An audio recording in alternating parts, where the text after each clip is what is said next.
Welcome back to another Pen Talk video. This is kind of a milestone. This is video number 60. Red Falcon let me know that I'm coming up on the big 6-0. I thought about what we would do to celebrate the 60 video. So I'm going to look at one pen in particular. As you might gather from the intro to my Pen Talk, this is a series of Wahl Eversharp pens that I've collected, and we're going to look particularly into this one, which is the Deco band. But Wahl made a number of very interesting pens, and I've did a video on the earlier versions, which are somewhat down here at the end of the tray. They're my set of Dorics, which I'm very proud of. They've been, to me, some people call these grail pens, but to me, any pen can be a grail pen. It's really up to the owner to decide that. We're going to do some measurements later, but I thought we'd just do a quick perusal of where I do my work. And I have to back up here to get the total picture in, but it's my desk. I have a Fire Stick connected to the TV, and sometimes that provides you the amusement. I can watch some YouTube videos. There's a bookcase that I have set up here, and I think it's good to have a collection of books for reference and also for educational, to update you on the quality and the type of pens available. I have a number of these little wooden trays full of pens. Some of those you may recognize from videos. Down here I have a drawer of old pens that I will look at repairing later that may be a little bit challenging now, may need some parts or some expertise. Some collections of old bottles of inks. There's just a lot of little things that I do. As you can see, this is the glue that I use, some more pen cases. I have a lot of stuff here. One of the things that I do is I got this little tray. It can, containers, and I keep my instruments, the dental instruments, which I use almost all the time when I'm working on some vintage pens. Here's some pens that may eventually work their way into videos. I got some brush pens. I thought this was interesting, a Bic disposable fountain pen. Someone gave me this as a Christmas gift. It's actually a re-gift. So I plan to do a video on the Parker IM. Some pens in various states of repairs. Some more wooden blocks with pens. Some pens I'm currently working on. A series of inks. There's a slight selection of my current Esterbrook collection. As we go up on other shelves, I like keeping a clock handy. Some more measurement material. I'm going to do eventually something on desk pens. That's a Morris set, nice little set back there, some old rags. As we come over here, we'll see a nice little card for the Philadelphia Pen Show I plan on attending. Some other pens I have in there, another little desk pen. So that's kind of my desk. You might recognize the Edison coffin from my 76, which I'm very happy about. Numerous emery paper. Some pads and some other pens that I'm working on. It's the end of a Waterman 100.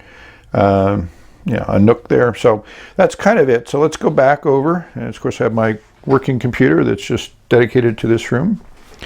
So let's take a closer look at the Deco pen. What motivated me is Matt over at the Pen Habit did a review on his reissuing. Eversharp has reissued the Deco model. I saw it at the DC Pen Show. I played with it. I thought it was a very nice pen, but I do have my limits on what I think is worth investing in. That pen didn't reach that limit. That would have been the most expensive pen I've ever purchased by a considerable amount. So that'll stay sometimes in the future. But I knew I had the original pen that the remake was based on. As Matt from the Pen Habit mentioned in his review, it's a big pen, it's a heavy pen, but it is supposedly based on this vintage model. and they say it's the same proportions, but it's certainly bigger. I'll show a video of comparison of the two pens side by side. So this is the actual one it's based on. I think this is a lovely version of it. The acrylic is in decent shape. These acrylics tend to discolor over time. It has the nice Deco band as they reproduced on the new model. Roller clip. This clip just says Wahl pen on it, which is interesting. Wahl has a very interesting history, which I said I discussed earlier in the video. There you have your double check, kind of like the white dot on Schaefer's, the lifetime warranty. The barrel's in a little bit better shape than the cap, just a little bit color-wise, but not significantly different. A previous owner has their name engraved on it. This is a lever fill. It has a very good bladder in it, so we will be writing with this pen. And it's just a plain cap. But you can, those of you compare this to the new one, they did copy the design and the style quite a bit, which is you know, a tribute to the vintage model. Wahl generally and Wahl Eversharp generally put some identifiers at the top of the cap, some engravings. There is one flaw on this pen, is a chip out of the top of the cap, but I consider that kind of like a beauty mark because this is quite an old pen from probably the late 20s. It's an unscrew cap. It does post nicely. I mean, it's a decent sized pen in its own right, and the remake is even bigger. This has what I call a typical nib that Eversharp, Wahl Eversharp put in these types of pens. This is a manifold nib. It is quite stiff, and as you can see, it is a decent sized nib. You know, it's just a pleasant pen to hold. I think if the remake would have followed this rather than proportionally making it bigger, I think the pen would have been more of a useful pen as an everyday writer and not more of a desk pen, as they would refer to it, as something that you wouldn't carry around with you.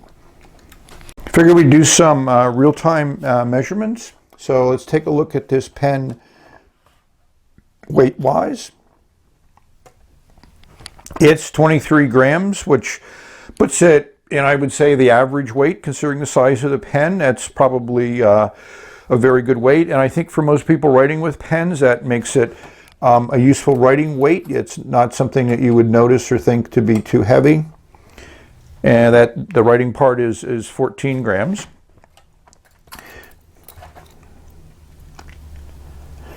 The overall length,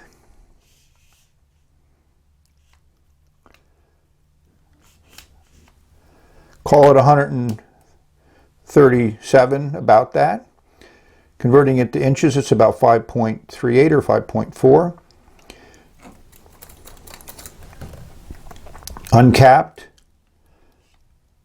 it's a little bit over 5 inches, or 100 and, whoops, not an easy thing to do with this in front of the camera.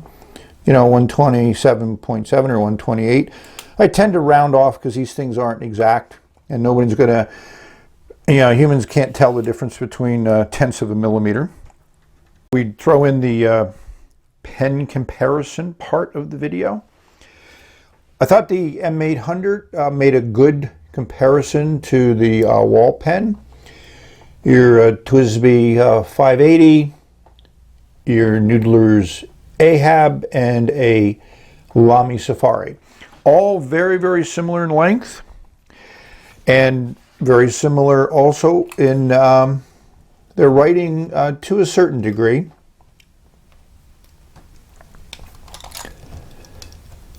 The nibs are going to look a little bit different, which that's to be expected. So let's do a little bit of a nib comparison. The Wahl nib pretty much holds its own with the M800, and the smallest of the nibs is the Lamy, and then the TWSBI, and the Noodler's also fares well if you're just looking at size. The Pelican nib is the more ornate of the nibs here, and also has the largest material at the end. So, and as you can see, they're also pretty much about the same length. If you again, put the nibs nib to nib. Screaming at me and saying I need to be in the pen. So I just thought I would use an ink that's in a great bottle, and we'll put that in the pen. It's an Ackerman, again, DC Pen Show purchase. It's number 18. I had a challenge trying to pick out what color. This one I think is pretty good. It's a unique color, something that I don't have. And I was in a red mood when I was picking out the ink. So as you can see, it keeps it filled to the top, maybe even a little too full. We'll put in the pen up to the nib. We'll compress the bladder. We'll release it. This pen is very, very well made. All the parts are good materials, good construction. There's nothing flimsy on it. So it is representative of what one might call a grail pen that some people look to collect. So I have not written with this pen. At least I have no recollection of writing with it before. So let's take a look at this.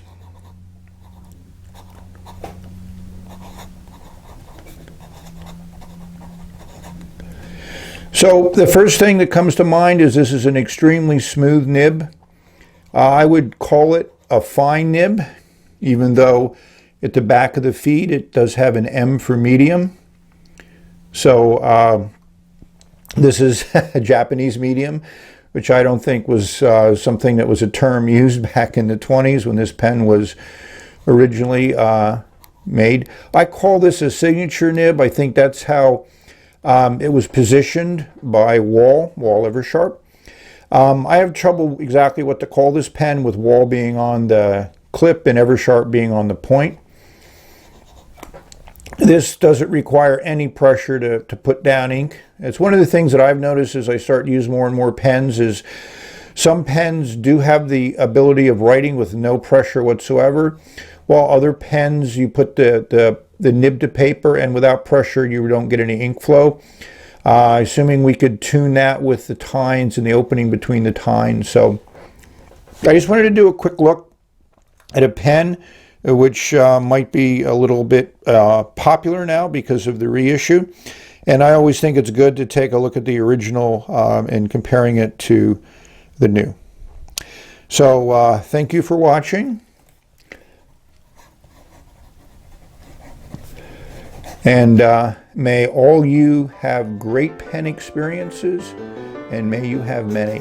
Bye.